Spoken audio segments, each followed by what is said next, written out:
একা থাকতে নেই, ক্লাস 3 পড়া। 2 তোমরাও শোনো, এগুলো সবাইকে কাজে লাগবে। সমার্থক শব্দ একই জিনিস বোঝাবে কিন্তু অনেক রকম নাম, একই জিনিস বোঝাবে কিন্তু অনেক রকম নাম। সেই রকম বলো তো, বাড়ি, বাড়ির কি কি নাম আছে? আমরা বলি বাড়ি, ক্লাস 3 তোমাদের পড়াতো। 2 তোমরা বলবার চেষ্টা করবে। বাড়িকে আমরা আর কি বলি? ঘর তো বলবো না, ঘর তো আলাদা। রান্নাঘর, শোবার ঘর, গোয়াল ঘর, ঠাকুর ঘর। হ্যাঁ, আমরা কি বলি? রান্না বাড়ি, শোবার বাড়ি, খাবার বাড়ি বলি আমরা।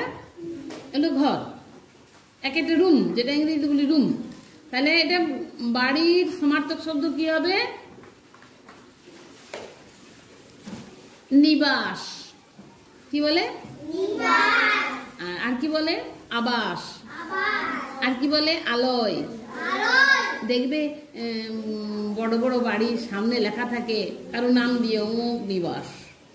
হ্যাঁ, আবার লেখে অমুক আলয়, নাম লেখে না? হ্যাঁ, তারপরে নিকেতন বলে, আলয় বলে, নিবাস বলে, আবাস বলে। তাহলে বাড়ির অনেকগুলো নাম আমরা পেয়ে গেলাম সমার্থক শব্দের বলে। হাওয়া, হাওয়ার কি হবে? আরো কি কি নাম আছে হাওয়ার বলো? শীতল কেন হবে? বাতাস, বায়ু।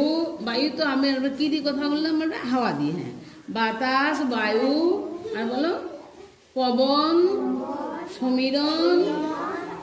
আচ্ছা, পবন ঠিক আছে, পবন নিয়ে তোমাদেরকে একটু পরে আমি একটা কথা বলি, আগে সমার্থক গুলো হয়ে যাক। এরপরে গাছ, গাছের সমার্থক কি হবে? গাছের সমার্থক, গাছের আর কি কি নাম হতে পারে?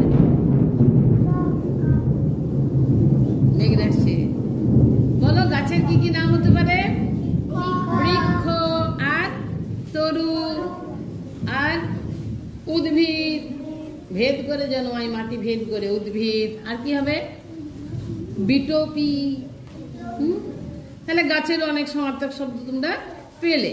এবারে বন, বনের সমার্থক শব্দ ক্লাস 2 তোমরা বলবে, দ্বিতীয় শ্রেণী। এরপরে বলো তো, এরপরে কি আছে? বন, বনের সমার্থক শব্দ কি হবে?